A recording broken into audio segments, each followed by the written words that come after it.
काय तुम्हाला मुंबई शहरामध्ये पाऊस येण्याच्या आधी मुंबई महानगरपालिकेच्या वतीनं मॉन्सून प्रिपेअर्डनेस जे करण्यात येतं, पावसाच्या आधीची जी तयारी आहे त्या तयारीचं निरीक्षण आम्ही सर्वच जण करत आहोत. मुंबई शहराचे पालकमंत्री आहेत, मुंबई शहराच्या महापौर आहेत, उपमहापौर आहेत, सभागृह नेते आहेत, स्टँडिंग कमिटीचे चेअरमन आहेत, सर्व वैधानिक समित्यांचे अध्यक्ष आहेत आणि सर्वजण, सर्व आमदार, सर्व नगरसेवक आपापल्या परीनं वेगवेगळ्या ठिकाणी वेगवेगळ्या वेळेला याची पाहणी करत आहेत. मागच्या आठवड्यामध्ये आम्ही पश्चिम उपनगर, पूर्व उपनगर या ठिकाणी पाहणी केली होती. आता शहर भागामध्ये या ठिकाणी मुंबई महानगरपालिकेचे जे 3 पंपिंग स्टेशन्स आहेत, Britannia pumping station, Lovegrove pumping station आणि क्लिव्हलँड पंपिंग स्टेशन, जी पंपिंग स्टेशन हायटाईडच्या वेळेला जे पाणी आहे ते पाणी रोखणं, एक तर समुद्राचं पाणी शहरामध्ये येण्यापासून रोखणं आणि हायटाईड गेल्याच्या नंतर शहरातलं पाणी समुद्रामध्ये पंप आउट करणं, हे काम जे करतं, ज्याच्यामुळे मोठ्या प्रमाणावरती मुंबई शहरामध्ये पाणी तुंबण्यापासून आपल्याला त्यामुळे दिलासा मिळत असतो. ही सर्व पंपिंग स्टेशन्स नीट काम करत आहेत की नाहीत, ऑपरेशनल आहेत की नाहीत, त्या ठिकाणचे सर्वच्या सर्व पंप हे या ठिकाणी चालू आहेत की नाही याची पाहणी आणि याचं निरीक्षण करण्याकरता आज आम्ही या ठिकाणी आलेलो आहोत. मला आपल्याला सांगताना आनंद होतोय की यावर्षी मुंबई महानगरपालिकेने आपल्या 6 मेजर पंपिंग स्टेशन्स आणि 10 छोटे पंपिंग स्टेशन्स, या सर्व पंपिंग स्टेशन्सचे सर्वच्या सर्व पंप्स हे 15 मेलाच अप केलेले आहेत. 15 मेला सर्व ऑपरेशनल केलेलं आहे, कारण गेल्या वर्षी 1 जूनला ते ऑपरेशनल होणार होते आणि 26 मेला पाऊस आला आणि त्यामुळे अशा प्रकारची परिस्थिती निर्माण होऊ नये म्हणून 15 मेला हे सर्व पंप, सर्व पंपिंग स्टेशन्स ऑपरेशनल आहेत. तसेच संपूर्ण मुंबई शहरामध्ये 550 पेक्षा जास्त पंप्स हे ऑलरेडी डिप्लॉय केले गेलेले आहेत, जेणेकरून छोट्या छोट्या एरियाजमध्ये जे पाणी तुंबतं ते पाणी पंप आउट करण्याकरता महानगरपालिका त्या ठिकाणी पंप्स लावते. ते सर्व पंप्स ऑलरेडी डिप्लॉईड आहेत, रेडी आहेत आणि त्यामुळे अशा प्रकारची तयारी झालेली आहे.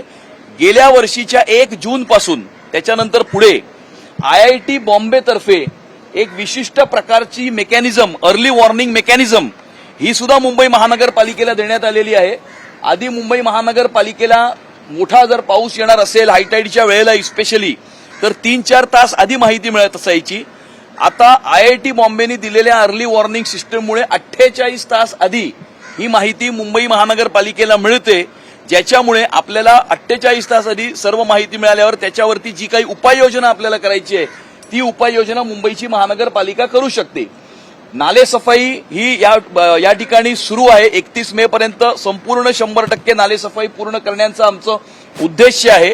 झोन 5 मध्ये नाले सफाई ही समाधानकारक नव्हती, त्या ठिकाणी आमच्या महापौर येत्या 2-3 दिवसामध्ये पुन्हा त्या ठिकाणी पाहणीसाठी जाणार आहेत. अशा प्रकारे मुंबईकरांना पावसामध्ये कमीत कमी त्रास व्हावा याकरता मुंबई महानगरपालिकेने केलेल्या उपाययोजना व्यवस्थितरित्या काम करत आहेत की नाही करत आहेत याची पाहणी आम्ही केलेली आहे. तर नाले सफाईच्या दरम्यान महापौर आणि उपमहापौर यांचे वेगवेगळे दौरे पाहायला मिळाले. आजही उपमहापौर दिसत नाही, त्याचं नाव तर होतं का, कसं काय? महापौर आणि उपमहापौर हे वेगवेगळ्या वेळेला वेगवेगळ्या ठिकाणी हे पाहणी करत असल्यामुळे प्रशासनावरती अंकुश राहिलं पाहिजे. त्यामुळे महापौर आपल्या वेळेनुसार, उपमहापौर आपल्या शेड्यूलनुसार, स्टँडिंग कमिटी चेअरमन, सभागृह नेते, पालकमंत्री, आमदार सर्व जर एकाच ठिकाणी एकाच वेळेला गेले तर एकाच ठिकाणाची पाहणी होईल. पण 15 वैधानिक समित्यांचे लोक किंवा अशा प्रकारच्या पोस्टवरती असणारे लोक 15 वेगवेगळ्या ठिकाणी वेगवेगळ्या वेळेला जर पाहणी करतील, प्रशासनावरती त्याचं चांगलं अंकुश राहतं आणि त्यामुळे इंटेन्शनली आम्ही वेगळे दौरे या ठिकाणी करत आहोत आणि आपलं समाधान व्हावं याकरता आज सर्व आम्ही या ठिकाणी एकत्रित सुद्धा आलेलो आहोत. शिवसेनेचे गटनेते अमय घोले सुद्धा माझ्याबरोबर आहेत, त्यामुळे आपल्याला कुणालाही कुठल्याही प्रकारची काहीही चिंता करण्याची आवश्यकता नाही. पाहणी दौरा तुम्ही गेले काही आठवडे करत आहात सगळेजण, आतापर्यंत किती टक्के नाले सफाई झालेली आहे पूर्ण, कारण का अवघे काही दिवस शिल्लक राहिले? गेल्या आठवड्यामध्ये जो आम्ही पाहणी केली होती त्यानुसार गेल्या आठवड्यापर्यंत साधारणतः मुंबई शहरामध्ये 50% नालेसफाई पूर्ण झाली होती. झोन 5 वगळून झोन 5 मध्ये 20%च झाली होती. त्या ठिकाणी सक्त निर्देश प्रशासनाला देण्यात आलेले आहेत. येणाऱ्या 2-3 दिवसामध्ये पुन्हा आपल्या महापौर आणि उपमहापौर याची स्टॉक सिच्युएशन, जे काही सिच्युएशन आहे त्याच्या परिस्थितीचा आढावा घेतील आणि त्यानुसार कारवाई करतील. सफाई झाली आहे, जो गाळ काढला आहे, त्यामुळे जे बहुतांश आपण पाहतोय की सोफाज असतील, बेड असतील, टेबल चेअर्स, हा जो गाळ आहे तो आढळून आला आहे. तर मी याचं तुम्ही आता वेस्ट मॅनेजमेंट कसं करणार? प्रशासनाला आम्ही असे निर्देश दिलेले आहेत की ज्या ज्या ठिकाणी विविध नाल्यांमधून स्ट्रीम्स या ज्या ज्या ठिकाणी समुद्रामध्ये जातात त्या प्रत्येक ठिकाणी ट्रॅश बूम्स लावण्यात यावे, कन्व्हेअर बेल्टची सिस्टम लावण्यात यावी, जेणेकरून आपल्या नदी नाल्यांमधनं वाहून येणारा फ्लोटिंग मटेरियल आणि ट्रॅश समुद्रामध्ये डायरेक्ट डिस्चार्ज होऊ नये. ते समुद्रामध्ये जायच्या आधीच त्या ठिकाणी उचलून घेण्यात यावं. मागच्याच आठवड्यामध्ये 15 दिवसापूर्वी महानगरपालिकेने अशा प्रकारची एक सिस्टम ही कमिशन केलेली आहे. ती सिस्टम मुंबई शहरातल्या प्रत्येक पॉइंटवरती ज्या ठिकाणी नदी नाले समुद्रामध्ये वाहतात त्या ठिकाणी डिप्लॉय करावी, अशा प्रकारचे निर्देश आम्ही प्रशासनाला दिलेले आहेत. मुंबई महापालिकेच्या शाळांसाठी राखीव असलेले जे भूखंड आहेत ते सामाजिक संस्थांना देण्याचा निर्णय घेतलेला आहे आणि हे जे भूखंड आहेत ते कोट्यवधी रुपयामध्ये 30 वर्षासाठी देण्याचा निर्णय घेतलाय. तर यावर ऑगस्ट 2025 मध्ये तत्कालीन ऍडमिनिस्ट्रेटरनी पीपीपी पॉलिसीच्या अंतर्गत त्या ठिकाणी अशी पॉलिसी आणून हे भूखंड काही सामाजिक संस्थांना दिले होते. या ठिकाणी त्यावेळेला महानगरपालिकेचं सभागृह अस्तित्वात नव्हतं, लोकप्रतिनिधी नव्हते. त्यामुळे संपूर्णपणे चर्चा लोकप्रतिनिधींबरोबर झाली नाही. पारदर्शक अशा पद्धतीने ही प्रोसेस पार पडली नव्हती आणि त्यामुळे ही संपूर्ण प्रक्रिया रद्द करून पुन्हा एकदा नव्यानं याचा विचार व्हावा, अशा प्रकारची विनंती आम्ही महानगरपालिकेच्या आयुक्तांना केलेली आहे. आम्हाला पूर्ण विश्वास आहे की आमच्या विनंतीला मान देऊन ही संपूर्ण प्रक्रिया ते रद्द करतील आणि नव्यानं पीपीपी पॉलिसीच्या अंतर्गत शाळा देण्याची पॉलिसी सर्वसमावेशक अशा प्रकारचं धोरण आणून सर्व लोकप्रतिनिधींशी चर्चा करून मुंबई महानगरपालिकेच्या सभागृहामध्ये याची विस्तृत अशा प्रकारची चर्चा घडवून आणून ते करतील असा आमचा विश्वास आहे. आजचा दौरा पाहणी करत असताना सर्व बसेसचा वापर करण्यात आलेला आहे, परंतु दुसरीकडे इंधन दरवाढ होते. यावरती संजय राऊतांनी टीका केली. ते म्हणतायत की जनतेनं जे मतदान केलं भाजपला त्याच्या तुम्ही कर्माची महाराष्ट्राच्या राजकारणाचा विदूषक रोज काय बोलतो याच्यावरती प्रतिक्रिया देण्याची आवश्यकता मला वाटत नाही. या सगळ्यामध्ये पाहणी दौरा ज्यावेळेला तुम्ही करताय, या अगोदर सुद्धा अशा प्रकारचा पाहणी दौरा करण्यात आले. मात्र मुंबईमध्ये पावसाळ्यामध्ये नेहमी पाणी अशा प्रकारचं साचतं, मुंबईकरांना साचलेल्या पाण्यातून वाट काढावी लागते. यंदा विशेष काय काळजी घेतली जाणार आहे? मुंबईकरांना यंदा साचलेल्या पाण्यातून दिलासा मिळेल?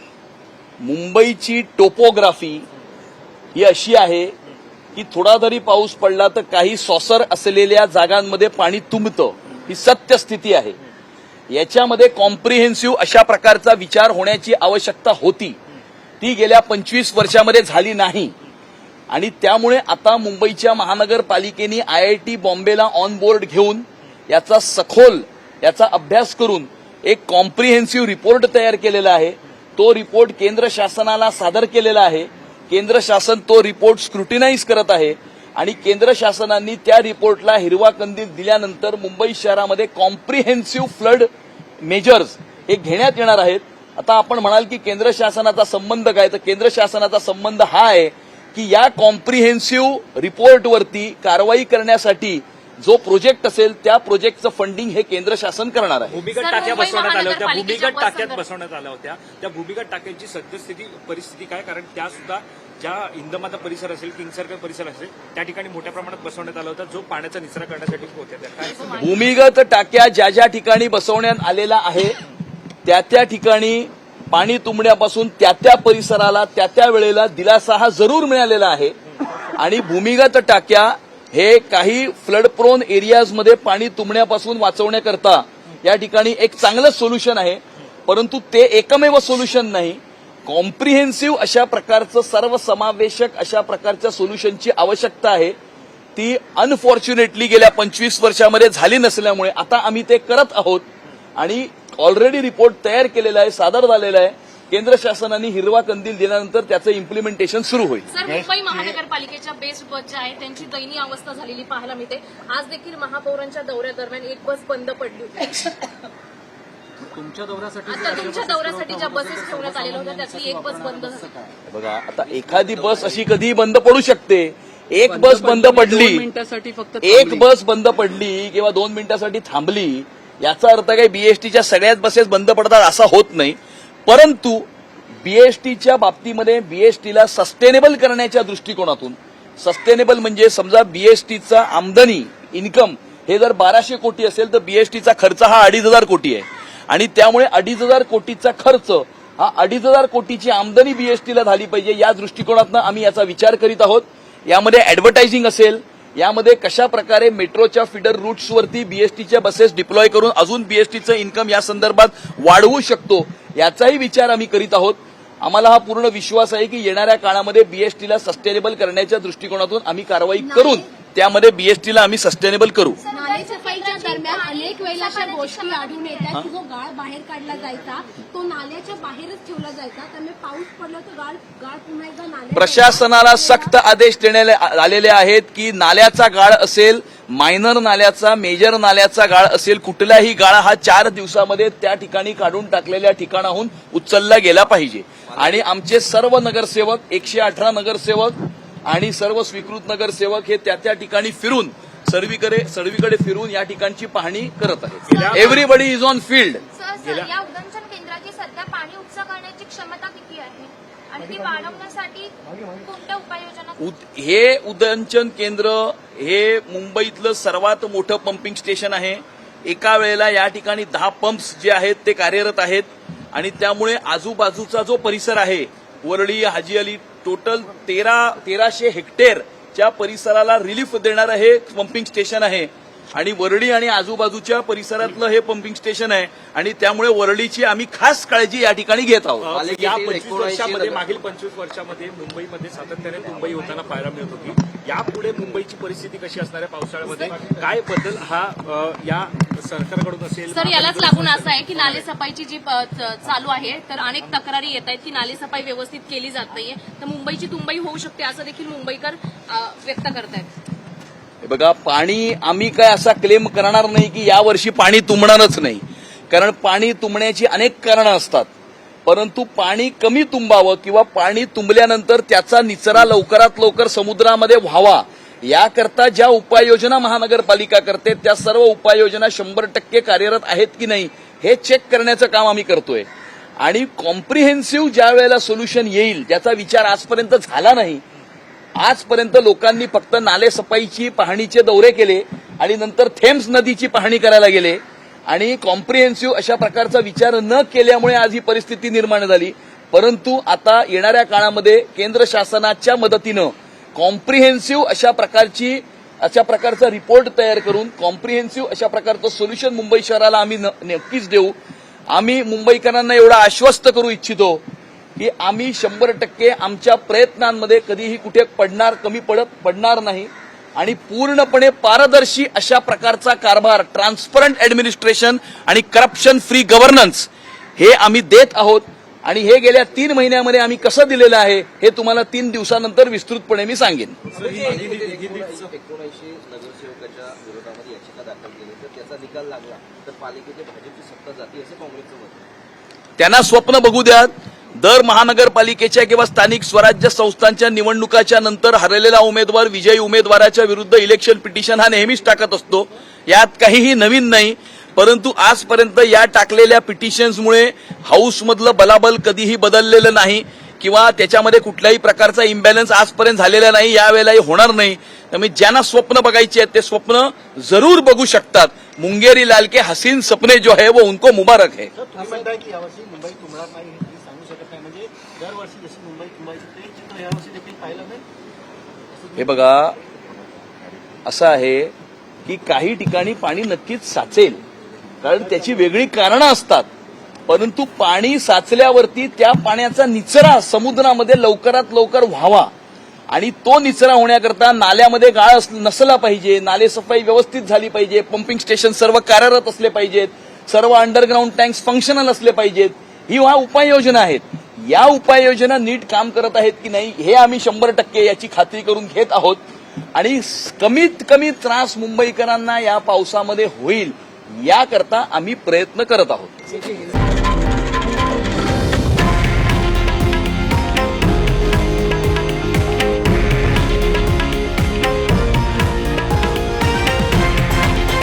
हे आहे देशातील नंबर 1 न्यूज नेटवर्क आणि आपण पाहत आहात TV9 मराठी, एकमेव.